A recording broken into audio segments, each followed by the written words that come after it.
Сәлем достар, каналыма қош келдіңіздер. Осы апта сіздердің назарларыңызға қол жетімді ингредиенттерден тұратын тез дайындалатын прага тортын ұсынамын. Ең бірінші кремді дайындаймыз. Бізге табаның қалың ыдыс қажет. Ыдысқа қант саламыз, кукурузды крахмал және какао саламыз. Бір дана жұмыртқа салып, және үстіне 500 мг сүттің бірінші жартысын қосамыз.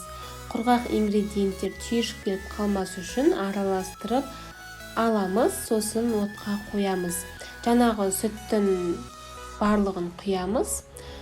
Оттың қасынан кетпейміз, қайнағанша, өйткені крахмал қоюлана бастайды, кастрюльдің астына жабысып қалуы мүмкін, сондықтан толықтай қызығанша араластырып тұрамыз. Қайнап бастағанда отты орташа деңгейге қоямыз, араластырып тұрамыз. Қараңыздар, қоюлана бастады, бізде кәдімгідей қамырдың несі көріне бастады. Толықтай қоюланып бастағанда және көтеріліп бірінші шариктер шыға бастайды. Сол кезде отты өшіреміз. Тағы да араластырып тұрамыз, себебі кастрюльдің астына ыстықтың көмегімен жабысып қалуы мүмкін.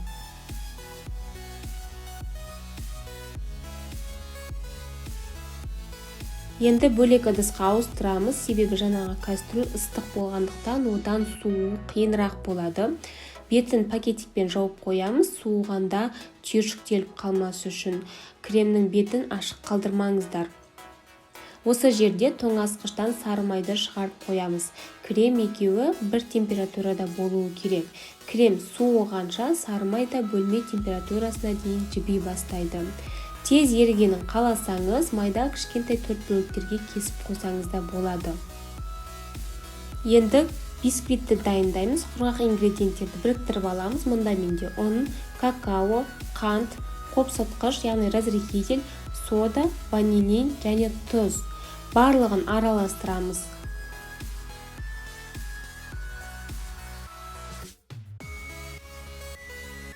Бөлек ыдысқа бөлме температурасындағы 3 дана жұмыртқаның үстіне күнбағыс майын құйып, тағы да араластырамыз. Толық ингредиенттердің грамм мөлшерін сілтемеде, яғни осы видеоның астына жазып қоятын боламын.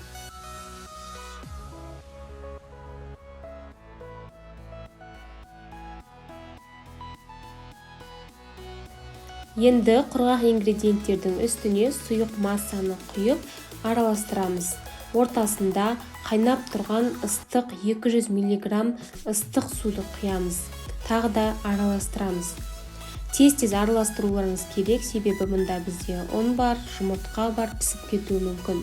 Түйіршіктеліп қалмасын, ұзақ араластырудың қажеті жоқ. Массамыз біріксе болды. Формаға салып, 180 градуста 35-40 минут пісіріп аламыз. Піскенін таяқшамен тексереміз. Бұл бисквиттің бір жақсы жері ешқандай сүтті, сары майды, ең бастысы миксерді де қажет етпейді. Шоколадты кез келген торттарға осы бисквитті қолданса да болады. Қараңыздар, бізде бисквит дайын болды. Енді толықтай суытамыз. Суымай жатып, ортасын кеспеңіздер. Біріншіден тегіс кесілмейді, екіншіден бисквит үгітіліп кетуі мүмкін, ыңғайсыз болады. Суығаннан кейін кескенде бірінші шет жағынан пышақпен тегістеп аласыздар.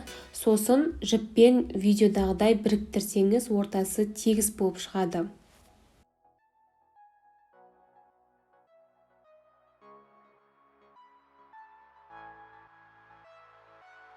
Енді маймен кремді біріктіреміз. Кремді қараңыздар, желе сияқты болыпты. Миксерлегенде ыңғайлы болу үшін бірінші майдың жартысын саламыз, миксерлеп аламыз. Жақсылап араласқанша миксерлейміз. Сосын екінші кезекте қалған майды саламыз, тағы да араластырамыз. Шет жақтарында қалған майларды араластырамыз. Осымен біздің креміміз дайын. Бұл крем амбибап крем болып келеді. Кез келген шоколадты торттарға үйлесе береді. Тортымызды сәндейміз. Ең бірінші бисквитті сироппен жібітіп аламыз. Сироптың жасалу жолын описание бөлімінде жазып қоямын. Шет жағына менікіндей темір сақина қолдансаңыздар да болады. Сонда крем шет жақтарына ағып кетпейтін болады. Әрине сәндеу жолы өз қалауларыңызша, сондықтан кремді жағу барысында және сәндеу барысында өз фантазияларыңызды қосыңыздар. Кремді 4 бөлікке бөліп аламыз. Бірінші кремді жағып аламыз, орналастырып шығамыз. Сосын бетіне екінші кожды қойып, тағы да сироппен пропитка жасап шығамыз. Бетіне кремін жағамыз. Осылайша барлығын орналастырып аламыз. Ең соңында кремнен шет жақтарына да тегістеп аламыз. Енді тортымызды осы тұрған жерінде тоңазытқышқа кем дегенде 2-3 сағатқа қойып аламыз.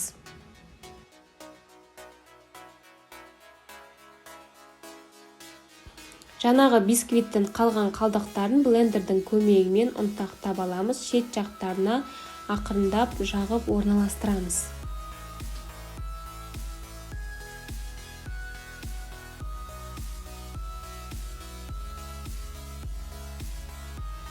Ең соңғы бір ғана жұмысы қалды. Бетіне жағатын ганашын дайындаймыз. Водяной баняда шоколад пен сары майды ертіп аламыз. Немесе екінші түрі шоколад пен сүтті отта ертіп алсаңыздар да болады. Торттың бетіне орналастырып жағып шығамыз. Торттың бетіне жағып орналастырып шығамыз. Болды, енді тоңазытқышқа қойып 4-5 сағатқа немесе түнге қалдырып қойсаңыздар да тіптен жақсы. Біздің тортымыз дайын болды. Міндетті түрде дайындап көріңіздер. Осымен тортымыз дайын болды. Видеоның ұзақтығы сіздерді жалықтырып жібермеді деген ойдамын. Барынша түсінікті, анық түсіндіріп және түсіруге тырыстым. Міндетті түрде жасап көріңіздер. Дәмін көрген адам бірден ғашық болады.